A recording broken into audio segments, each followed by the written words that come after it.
On a typical long-haul flight, the pilots hand fly the aircraft for roughly 7 minutes. The rest of the time, something else is doing it. What that something else actually is, how it makes decisions, why it has specific limits that surprise most engineers the first time they see them, and why it makes flying both safer and harder for the humans watching over it, is one of the most consistently misunderstood systems in commercial aviation. The word autopilot has drifted so far from its original meaning that it now describes the opposite of what the system actually does. People use it to mean mindless, automatic, not paying attention. The aviation version is none of those things. Autopilot does not fly the plane on its own. It does not make routing decisions. It does not know where it is going or why. What it does is hold a state. Given a target altitude, it holds that altitude. Given a target heading, it holds that heading. Given a target airspeed, it holds that airspeed. It is, at its core, a very fast and very precise feedback loop that makes thousands of tiny corrections every second so that the aircraft does not drift away from whatever the crew told it to maintain. The pilots still decide where to go, what altitude to fly, what speed to use, and when to change any of it. The autopilot just executes those decisions with a consistency no human hand can match over an 8-hour flight. The first practical autopilot was demonstrated in 1914 by Lawrence Sperry using a gyroscope-based system to hold an aircraft straight and level without pilot input. Sperry flew the aircraft with his hands off the controls over Paris, which was either visionary or reckless depending on your perspective. The core principle he demonstrated, measure the deviation, correct for it, repeat, is still exactly how autopilot works today. The hardware has changed dramatically. Early autopilots used mechanical gyroscopes and pneumatic actuators. Modern systems use laser ring gyroscopes, digital computers, and fly-by-wire control laws that convert pilot intentions into precise electronic commands rather than mechanical cable movements. But the underlying loop is a century old. Sense deviation. Apply correction.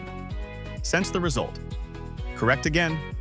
The sophistication is in how fast and how precisely that loop can run, and how many dimensions it manages simultaneously. Aircraft move in 3 dimensions. Pitch is nose up or down. Roll is wings tilting left or right. Yaw is the nose swinging left or right. Every deviation from a stable flight path is a combination of these 3, and the autopilot manages all of them at the same time. On a calm day at cruise altitude, the inputs needed to maintain level flight are tiny, but the atmosphere is never truly calm. Turbulence, wind shear, temperature gradients, and pressure differences all push the aircraft constantly in small ways. A human pilot making continuous corrections would be exhausted within an hour and would introduce their own small errors in the process. The autopilot never gets tired. It reads sensors measuring pitch angle, roll angle, vertical speed, airspeed, altitude, and rate of turn, and it compares each reading to the target value several times per second. Whenever there is a difference, it sends a signal to the control surfaces. Ailerons for roll, elevator for pitch, rudder for yaw, and trim systems to offload the sustained forces so that the surfaces can focus on the dynamic corrections. Separate from the autopilot is the autothrottle, which manages engine power to maintain a target speed. These two systems are deeply linked, but they are not the same thing. An aircraft at cruise altitude needs to maintain a specific airspeed, but airspeed is affected by both engine thrust and by whatever the autopilot is doing with pitch. If the autopilot pitches the nose up to climb, airspeed will begin to fall unless the autothrottle adds power. If the nose comes down, airspeed rises and the autothrottle pulls power back. The coordination between the autopilot and the autothrottle is continuous and automatic. Neither system makes decisions in isolation. Together, they manage the 4 variables that define the flight state at any moment: pitch, roll, altitude, and speed. The crew sets the targets. The 2 automated systems work in tandem to hit and hold them, adjusting to each other's actions faster than any manual coordination could achieve. The autopilot itself is only a control loop. What gives it direction is the flight management system, which the crew calls the FMS. The FMS is where pilots load the entire route before departure. Every waypoint, every altitude restriction, every speed constraint for the climb, cruise, and descent. Once the route is programmed and the autopilot is engaged and coupled to the FMS, the aircraft will follow that route with a precision no human can match. It will hit each waypoint within seconds of the calculated time. It will fly a curved approach path, that curves in 3 dimensions simultaneously, adjusting speed and altitude while turning, all without the pilots touching the controls. The FMS does this using 2 coupled modes. Lateral navigation follows the route left and right. Vertical navigation manages the climb and descent profile to satisfy altitude restrictions at specific points. Together, these give pilots a view of the flight stretching hours ahead and let them manage fuel, weather deviations, and arrival sequencing while the aircraft flies itself along the planned path. The most capable version of all this is the automatic landing system. Most people assume it is used routinely. It is not. Most landings in good weather are flown by hand because maintaining manual proficiency is a regulatory requirement, and because hand flying a normal approach is well within human capability. Autoland is reserved for one specific condition, when the runway cannot be seen until the aircraft is either right over it or already on it. In the most demanding category of instrument approach, the decision height is 0 to 50 feet above the runway, and the required visibility can be as low as 75 meters.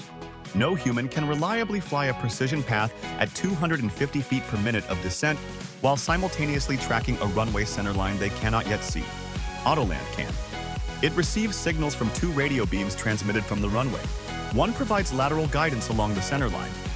One provides a precise 3-degree descent slope. The autopilot tracks both simultaneously. At a few feet above the surface, a flare mode begins a gentle nose-up rotation to reduce the sink rate. The autothrottle reduces thrust to idle, and the aircraft settles onto the runway in a consistent, controlled way, regardless of what the outside looks like. Here is what most people get exactly backwards. The assumption is that autopilot makes a pilot's job easier. In some ways it does. It removes the physical workload of continuous hand flying, but it adds a different and more cognitively demanding kind of work. When the autopilot is managing the flight, the pilot's primary job becomes systems monitoring and decision-making. They have to understand what the autopilot is doing, why it is doing it, and whether what it is doing is correct. That requires a continuous mental model of the full flight state. When the autopilot behaves unexpectedly, as it does when sensor inputs degrade, when the aircraft enters unusual conditions, or when a mode transition occurs that the crew did not explicitly anticipate, the crew has to recognize the problem and respond, often with very little time.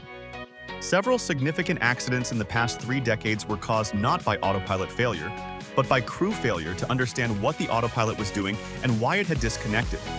The more capable the automation, the more important it becomes for the human to stay mentally present and ahead of the system. The autopilot has firm limits. Severe turbulence can exceed its correction authority, which is why pilots sometimes disengage it in rough air and hand fly instead. Sensor failures can produce conflicting data, and modern autopilots are designed to disconnect rather than act on information they cannot verify. Air data computers, inertial reference units, and angle of attack sensors feed continuous data to the autopilot. If any of these disagree beyond a threshold, the system will either cross-check against redundant sources or alert the crew and disconnect. There are also situations where no pre-programmed logic applies. An unexpected runway incursion, a sudden hydraulic failure requiring non-standard handling, or a medical emergency that demands an immediate diversion to an airport outside the programmed route. These situations require human judgment.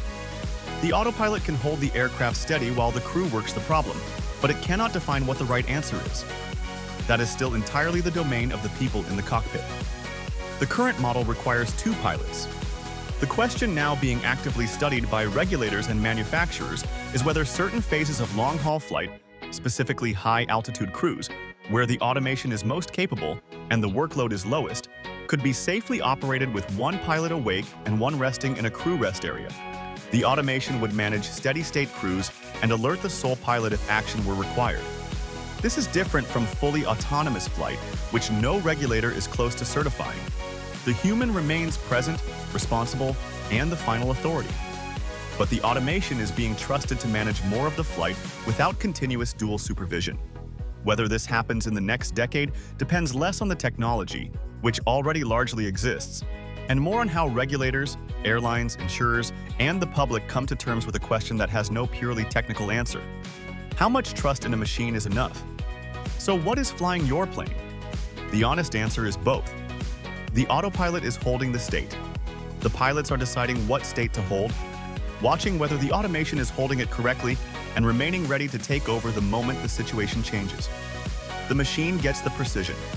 The humans get the judgment. And somewhere between those two things, every flight gets where it is going.